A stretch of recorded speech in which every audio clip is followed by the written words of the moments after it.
Bien, hermanos, pues vamos a analizar lo que la Escritura del Señor nos dice. Eh, esta vez sí llegamos al sermón. Entonces nos encontramos en el capítulo 13 de los Hechos y hemos visto la semana anterior acerca de la forma en la que Juan Marcos regresa y la forma en la que Pablo y Bernabé avanzan a continuar con este viaje. Estos se mueven de Perge de Panfilia. Bueno, ahí arribaron y ahí es donde Juan se regresa. Y dice la Escritura en el versículo 14 del capítulo 13 de los Hechos, que llegaron a Antioquía de Pisidia. No es la misma Antioquía de la cual provienen, ¿sí? Con la ayuda de Dios y al término del primer viaje, lo que veremos será el mapa para que reconozcamos todas estas ciudades por las cuales ellos se dirigieron. Pero entonces dice la Escritura que llegan a Antioquía de Pisidia. La carta a los Gálatas es una carta escrita para todas estas regiones, lo que es Antioquía, lo que es Perge, lo que es Chipre. Esta carta a los Gálatas está dedicada a ellos. Hay un fragmento al inicio de esta carta que dice el apóstol que les recuerda que la primera vez que él los visitó fue a causa de una enfermedad, es decir, seguramente no estaba planeado pasar por allí. Sin embargo, la enfermedad ha llevado al apóstol a llegar a este lugar. Y bueno, tenemos que reconocer que todas las cosas que Dios permite son porque Él las permite de esa forma, ¿no? Entonces, Él llega a esta región y empieza a predicarles. Como en todas las sinagogas, el día de reposo se encuentran para escuchar lo que hay de parte de Dios para sí mismos. Así como nosotros nos reunimos aquí los días domingos para escuchar lo que Dios tiene para nosotros a través de su palabra, dice la Escritura que los varones se encontraban allí en la sinagoga después de haber leído la ley, dice el fragmento que correspondía. Entonces llaman a Pablo y llaman a Bernabé y les dice: hermanos, pues si ustedes tienen algo que decirnos de parte de Dios, adelante. Al final estos hombres eran judíos y tenían el derecho a estar allí, podían hacerlo con cierta libertad. Y entonces hay una invitación para que ellos tomen la palabra y empiecen así a hablar.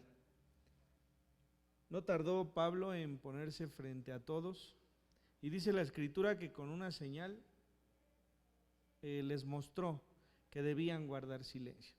Y esto habla de autoridad, una autoridad que hay en él dispuesta por el mismo Espíritu Santo de Dios a su vida, ¿no? Entonces hace una señal de silencio para que todos guarden este tiempo y puedan escucharles lo que él tiene para decirles. Y empezamos en el versículo 16, dice: varones israelitas y los que teméis a Dios, oíd. Desde esta primer frase que el apóstol expresa, ya hay un motivo de aprendizaje. Varones israelitas y todos los que temen a Dios, oíd. Es decir, varones israelitas y los que no son, pero temen a Dios, oíd. Si nosotros leemos el Antiguo Testamento como lo hemos venido haciendo, una de las ordenanzas de Dios a través de Moisés al pueblo es que no teman a otros dioses. Y entonces debemos entender que la palabra temor en este sentido se refiere a no adoren a otros dioses, no se inclinen a otros dioses. Por eso aquí el apóstol Pablo dice: todos los que temen a Dios, es decir, todos los que adoran a Dios, todos los que buscan a Dios. A eso se está refiriendo. Hay un pasaje incluso allí en el Génesis, cuando José se presenta delante de sus hermanos. Ha muerto Jacob y dicen que sus hermanos han tenido miedo de él. Y dice que cuando llegan delante de él, se postraron. Y el mismo José les dice: no temed de mí, ¿acaso yo estoy en lugar de Dios? Él les está diciendo esto, fíjense bien, les está diciendo: ante mí no se arrodillen, porque yo no estoy en lugar de Dios. Fíjense qué curioso, el celo de sus hermanos empezó porque él mismo les decía que había soñado que ellos se inclinaban ante él. Incluso se lo dijo a Jacob y dijo Jacob: ¿a poco tu madre y yo y tus hermanos estaremos delante de ti? Esto era lo que había soñado. Sin embargo, José entendía que siempre hay que apartar una gloria para Dios. Y él les está diciendo: yo no soy en lugar de Dios. Delante de mí no se postren. Yo no soy Dios.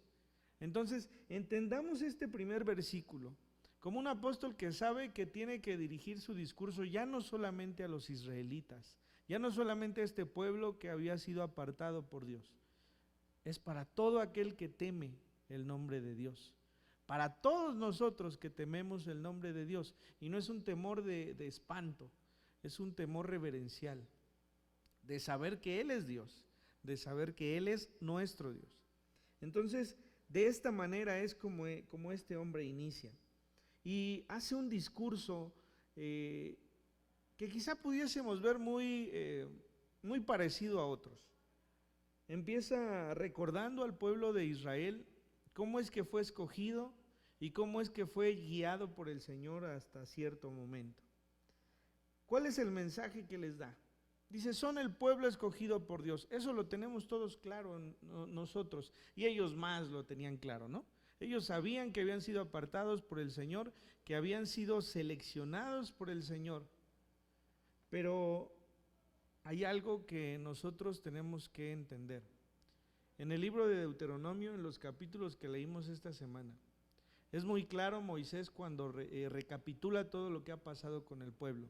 Y dice que el Señor escogió a este pueblo, no por ser justos. Dice que Él los escogió por amor. ¿Sí?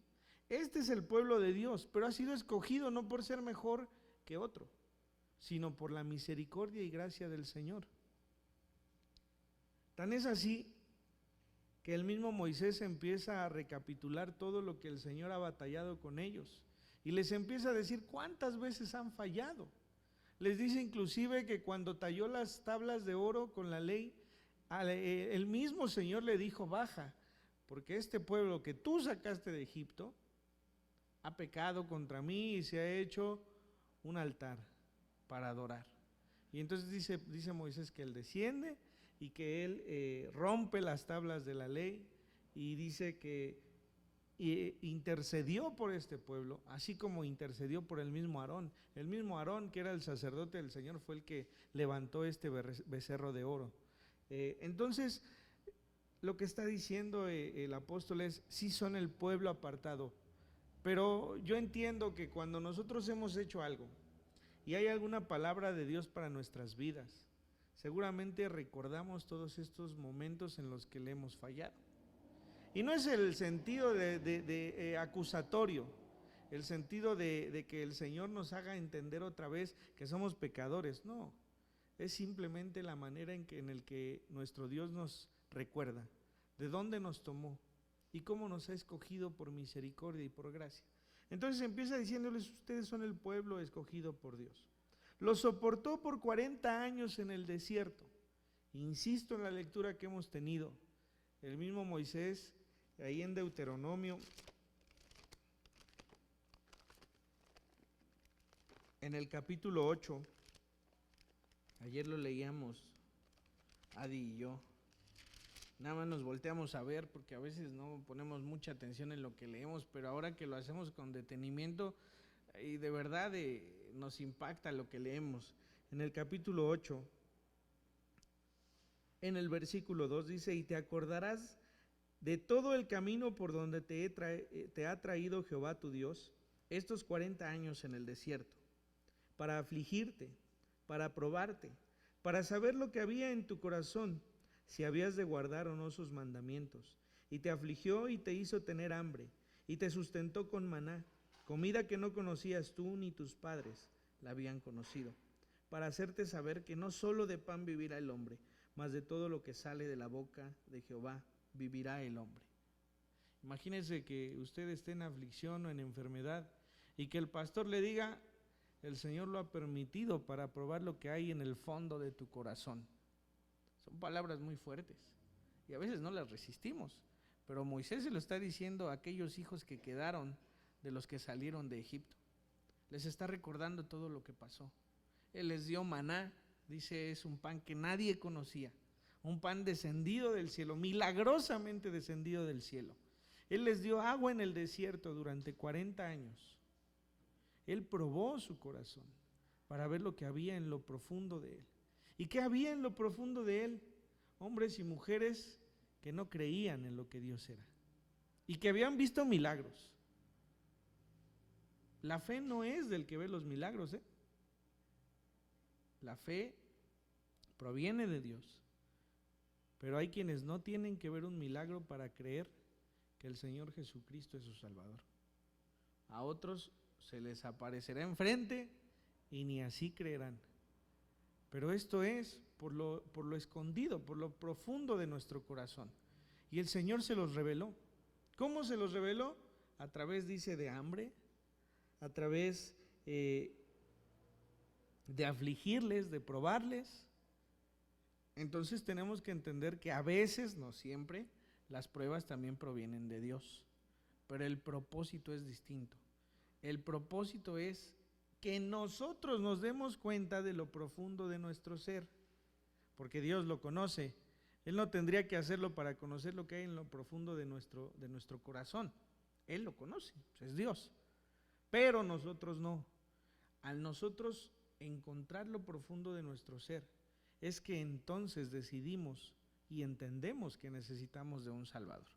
Ese es el propósito. Entonces Él les dice, lo soportó por 40 años en el desierto. Habiendo destruido 7 naciones, les dio en herencia Canaán. Dios les dio jueces, les dice el apóstol. El pueblo pidió un rey y les dio a Saúl. El pueblo nunca estuvo conforme y nunca está conforme. No estuvo conforme y entonces ellos pidieron un rey, dice, y les dio a Saúl. Y en lo que vamos a basar la enseñanza del día de hoy es en el siguiente punto. Lo destituyó, es decir, el Señor quitó a Saúl. Y una vez que lo destituyó, dice que levantó a David por rey, uno conforme a su corazón. Batallamos mucho para explicar a veces lo que leemos o hasta para entenderlo. Siempre hemos hablado de que es virtud de David ser conforme al corazón de Jehová, porque lo entendemos como si fuese lo más cercano a lo que es Dios, ¿no? Me refiero a las maneras de ser, a la obediencia, pero lo que está diciendo esta escritura es que lo eligió de acuerdo al pensamiento mismo de Dios, es decir, yo lo elegí porque yo lo quise así, porque a mí me convenció, es decir, conforme al corazón de Jehová. Está diciendo conforme a la elección de Jehová. No está diciendo que David sea conforme al corazón de Dios, está diciendo que la elección fue conforme a su deseo, ¿sí? No está levantando a David sobre los demás, no. Está diciendo que conforme al anhelo de Dios, conforme al deseo de Dios, conforme al pensamiento de Dios, Él, Dios, pudo elegir a David. A Saúl lo eligió el pueblo básicamente, pero a David lo eligió Dios. Eso es lo que dice. Y entonces dice que Él lo levantó. Y como Él lo levantó, Él sabía, y en ese mismo versículo aquí en el libro de los Hechos dice, porque Dios sabía que David haría lo que Dios quería. Esa sí era virtud de David. Saber y hacer lo que Dios quería. ¿Por qué? Porque, por ejemplo, con Saúl, cuando se apartó Dios de él, dice que el profeta tardó en subir. Y que al tardar en subir, Saúl estaba ansioso por irse a la guerra. Se hacía un sacrificio previo a la guerra para poder ir. Y Saúl no esperó al intermediario, al intercesor. Y él mismo hizo sacrificio, y dice la Escritura que Dios no se agradó de ese sacrificio. Y fue a más, consultó todavía para que pudiese tener la aprobación de irse a la guerra, pero consultó donde no debía. ¿Qué virtudes sí tenía David?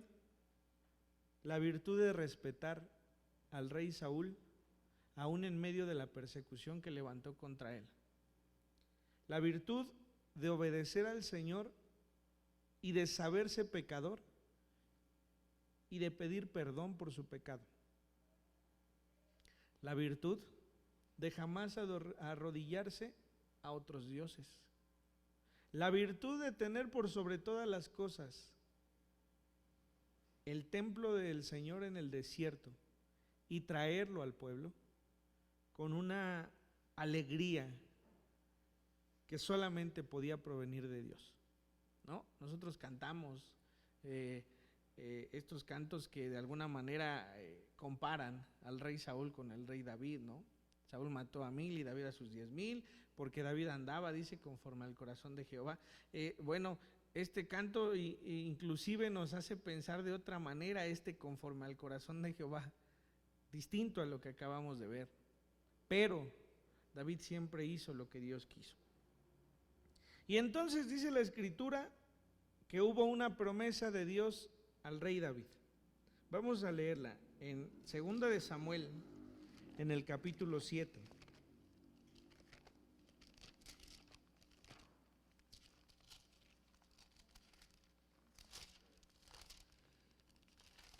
Una vez que el mismo rey le pide al Señor levantar un templo, le dice que no le será permitido hacerlo porque sus manos, dice, están llenas de sangre. Pero le da una promesa, le dice que después de él vendrá alguien que levantará ese templo, hablando de Salomón. Pero aquí en el versículo 12 hay una promesa que se hace al rey David. Y cuando tus días sean cumplidos y duermas con tus padres, yo levantaré después de ti a uno de tu linaje, el cual procederá de tus entrañas, y afirmaré su reino. Él edificará casa a mi nombre, y yo afirmaré para siempre el trono de su reino. Yo le seré a él padre, y él me será a mi hijo.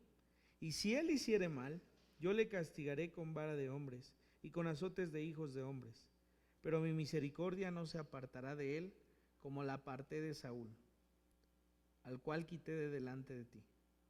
Y dice el versículo 16, y será afirmada tu casa y tu reino para siempre delante de tu rostro, y tu trono será estable eternamente.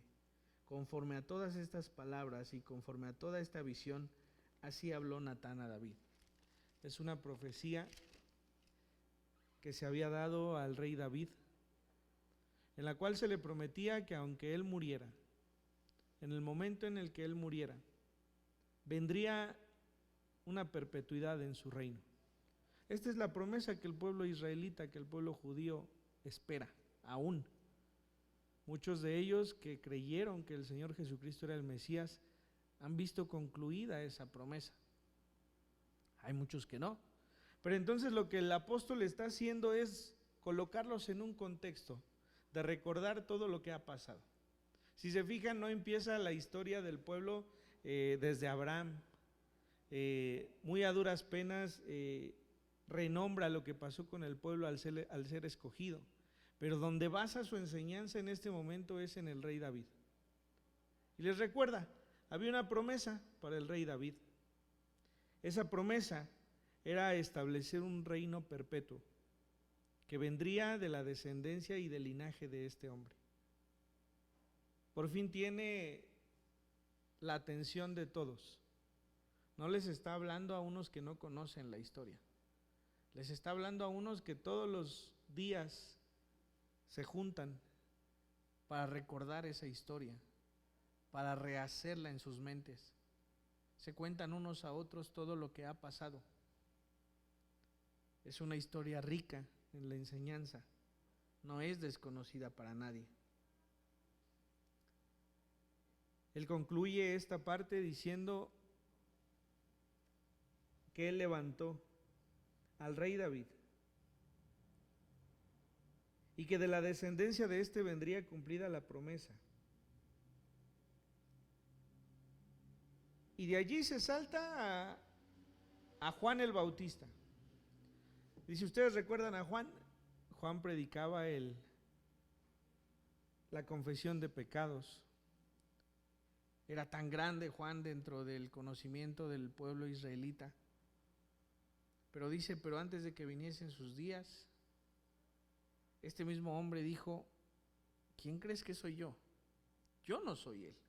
Yo no soy el Mesías. Yo no soy el del linaje de David del cual se habría de cumplir la promesa. Yo no soy. Pero viene detrás de mí uno, del cual yo no soy digno de siquiera desatar sus zapatos, sus sandalias, sus correas. Juan está testificando porque esa era su tarea. El propósito de Juan era preparar el camino para que el Mesías viniera. Y todo eso está escrito.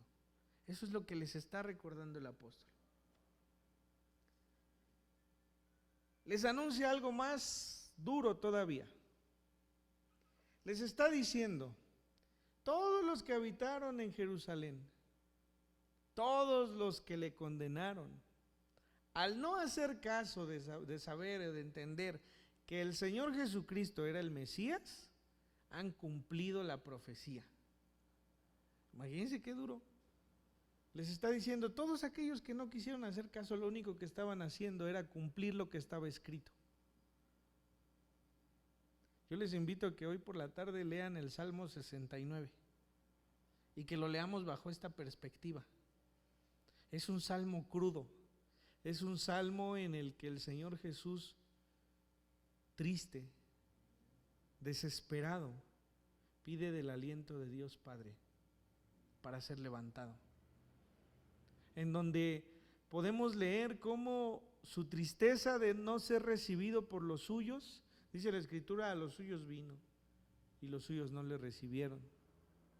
Su tristeza por ver esto, no porque no lo aceptaran, sino porque él sabía lo que esto traía de condenación para todos los que no creen en él.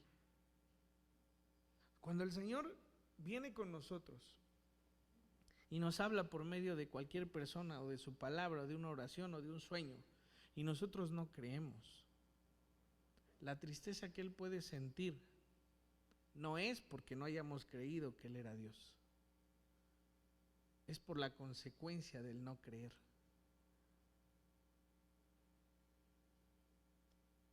Así como nosotros pudiésemos sentir tristeza cuando venimos con algún pariente, con algún amigo y le contamos y le hablamos del Señor y lejos de eso parece que se aleja, cuando nosotros comprendemos que el alejarse de esa verdad es prácticamente tener una vida eterna destruida,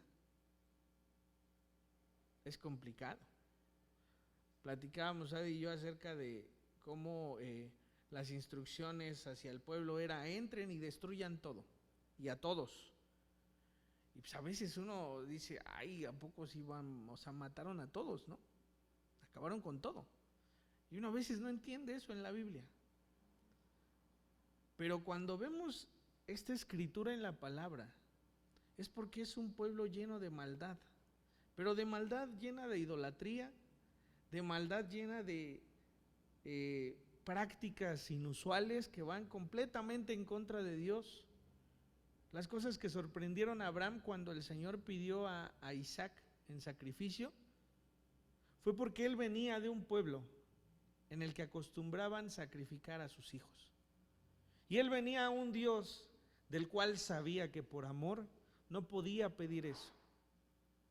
O sea, está confrontando a Abraham con un pasado, con un pueblo que tiene estas costumbres de asesinar a sus pequeños y ofrecerlos en sacrificio a sus dioses. Entonces, cuando el Señor le pide a Abraham que traiga a Isaac, seguramente eso lo pensó. ¿Quién no lo pensaría? Como diciendo, oye, pero yo vengo de allá, tú no me puedes pedir eso. Pero si tú me lo pides, yo tengo la fe de traértelo. Porque dice la Escritura, porque Abraham sabía que Dios era capaz de levantar a Isaac aún de los muertos. Él sabía que era Isaac, no pensaba que iba a ser otro hijo, o sea, que Dios le iba a dar otro, no. Él sabía que era Isaac el que iba a vivir. Entonces estos pueblos tenían estas costumbres. Justamente hoy les decía, platicaba con Adi y ella casualmente está dando una clase en el seminario respecto de esto y me decía, es que yo leí que ahora que hay muchos estudios de estos lugares, se encuentran en los muros, en las casas, a sus hijos enterrados en los muros, porque los sacrificaron y entonces los colocaban en las casas como, pues como un sentido de protección, ¿no? Y entonces le decía yo, y luego nos preguntamos que por qué acabaron con ellos, ¿no? Hay cosas que no creemos. Muchos hoy, por el Día de los Muertos, dicen, cuiden a sus hijos pequeños, cuiden a sus gatos, ¿Por qué? Pues porque hay sacrificios, y los hay. Y esto es terrible delante de los ojos del Señor. Entonces, nos encontramos con esta palabra en la que el Señor les está expresando que al haber renunciado a entender que el Señor Jesucristo era el enviado, era el Mesías, lo único que estaban provocando era cumplir que la profecía se cumpliese. Y les da algunas citas para que las recuerden. Dice, no dejarás mi alma en el Seol, ni permitirás que tu santo vea corrupción. Ahí en la hoja les pongo las citas que habremos de ver. Esto está en el versículo 34 del capítulo 13. No permitirás que tu santo vea corrupción. Dice también en el 34, os daré las misericordias fieles de David. Es decir, la promesa se ha de ir hilando para ser construida. Dice que este hombre al que ellos rechazaron, murió en una cruz, y dice que resucitó. Y dice, y hoy muchos son testigos de esto, son testigos de la resurrección de este hombre. Dice, porque a la verdad David, al cual fue dada la promesa, murió y vio corrupción. Él sirvió en su tiempo, dice, pero vio corrupción. Pero esta palabra de la cual les está recordando al principio se ha de cumplir en el Señor Jesucristo. Porque dice que murió, pero que Él no vio corrupción, porque Dios le levantó de los muertos.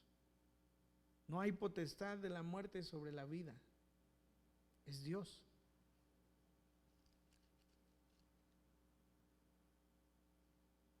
Lo más hermoso de este mensaje es algo que quizá no nos habíamos dado cuenta. Es la primera vez que alguien predica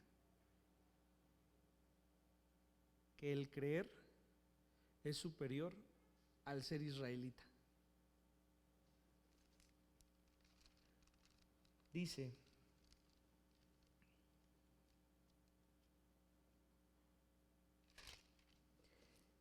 hacia los versículos finales, versículo 38, sabed pues esto, varones hermanos, que por medio de Él, es decir, del Señor Jesucristo, se os anuncia perdón de pecados. Esto sí lo había dicho Pedro en todos sus discursos, ahí les dejo la cita para que lo puedan leer después. Pedro y Esteban lo hicieron así claramente. A través de él hay perdón de pecados, ¿no? Pero lo nuevo en el mensaje es, versículo 39, y que de todo aquello de que por la ley de Moisés no pudisteis ser justificados, en Él es justificado todo aquel que cree. Les está diciendo algo nuevo. De todo lo que no pudimos completar con la ley de Moisés, todos los que tratábamos de cumplirla, solamente por creer en el Señor Jesucristo es cumplido. Posiblemente aquí nos podamos encontrar con todas esas formas en las que nuestro Dios nos deja claro que el creer es lo que nos da justicia. Desde el mismo Abraham, dice la palabra del Señor que cuando el Señor le contó lo que tenía para él, dice, Abraham le creyó y le fue contado por justicia. Desde allí.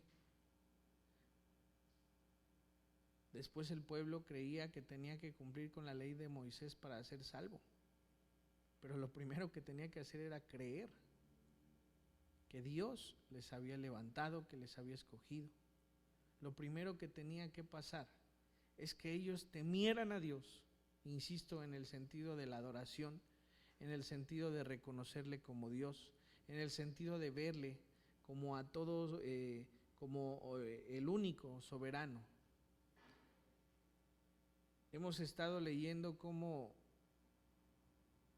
el corazón del pueblo israelita cambió al Dios vivo por cualquier otra cosa. Incluso, no sé si pusieron atención en la lectura de esta semana, pero es muy recalcante, muy insistente el hecho de decir, y se escuchaba la voz, pero no se veía nada, no aparecía nada, no había alguna forma que ellos pudiesen ver, que pudieran adorar, no, era muy insistente. Solamente escucharon la voz, se escuchaba la voz en la nube, se escuchaba la voz en el fuego, pero no había nada, porque este pueblo era inclinado a idolatrar. Cualquier cosa que ellos pensaran que se podría idolatrar, lo hacían. Cuando Moisés trae a la serpiente en el desierto y la levanta, después es ordenado que la quite, porque estos ya empezaban a adorar a la serpiente y no a Dios. Por eso, hermanos, es que es tan simple hoy entender entre nosotros que todo lo que podemos ver no lo podemos adorar. Todo lo que nuestras manos pueden crear no puede ser símbolo de adoración, no puede ser significado de adoración. Cuando los hombres y mujeres vienen con una imagen, cuando los hombres y mujeres vienen, no sé, por ejemplo, el día 28 a las iglesias con el San Judas Tadeo cargando, no lo ponen en el suelo, pero ellos son los que traen esa imagen. Esto no puede ser adorado. Por eso Dios nunca se presentó de una forma u otra.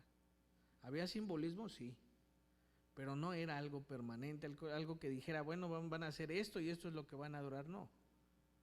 Entonces, es de recalcarse que el mensaje de este hombre hoy, en este pasaje sea, ya recordaron ustedes que fueron pueblo de Dios. Ya recordaron que el Señor los soportó 40 años en el desierto. De esto hablan todos los días, casi les dice.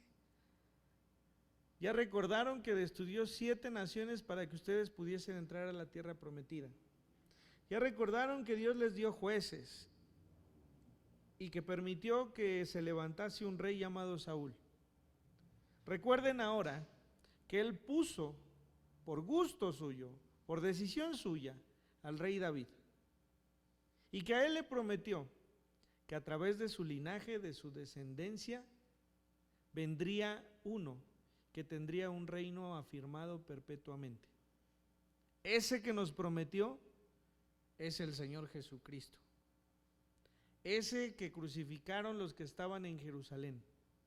Este que al negar que Él era el Mesías, lo único que hacían era cumplir todas las profecías que se habían dado por los profetas, por el mismo David. Acá les digo que lean el Salmo 69 y es escrito por David.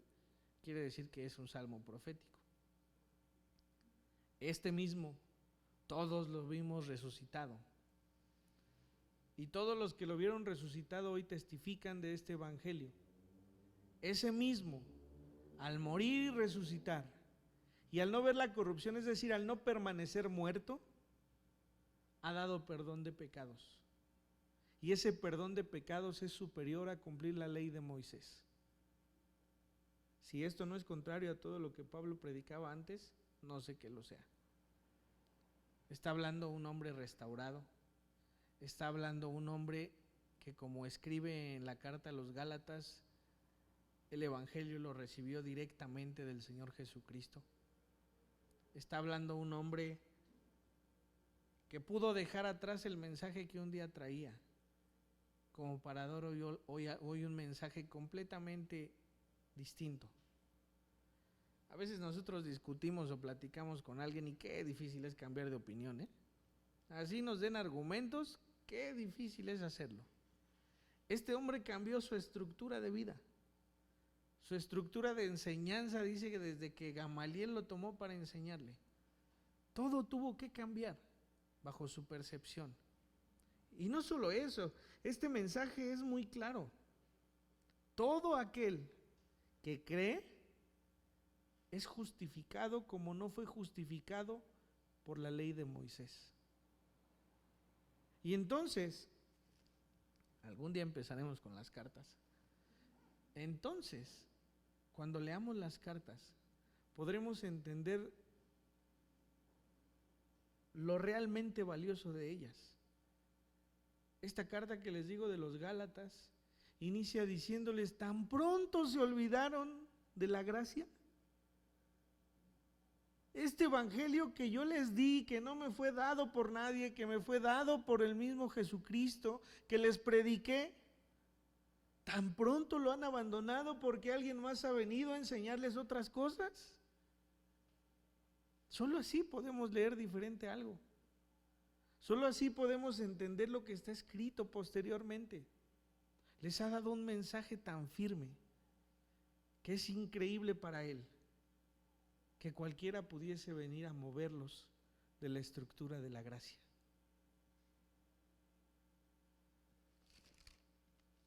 Concluimos con lo siguiente.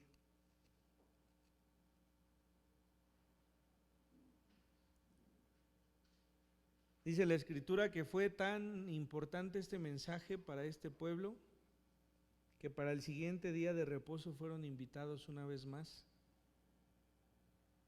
Dice: casi toda la ciudad para oír la palabra de Dios estaba reunida, en el versículo 44. Pero viendo los judíos la muchedumbre se llenaron de celos y rebatían lo que Pablo decía, contradiciendo y blasfemando. No para todos es la fe.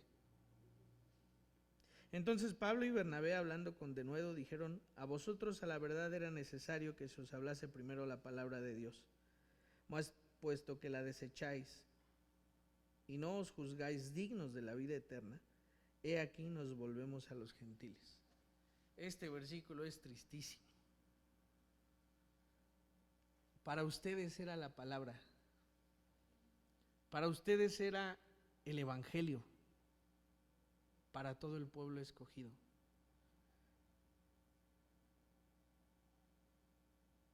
Pero la desecharon. Y lo más triste es esto: y no os juzgáis dignos de la vida eterna. No se consideran salvos. Este mensaje era para ustedes. Y ustedes han decidido que no pueden ser salvos.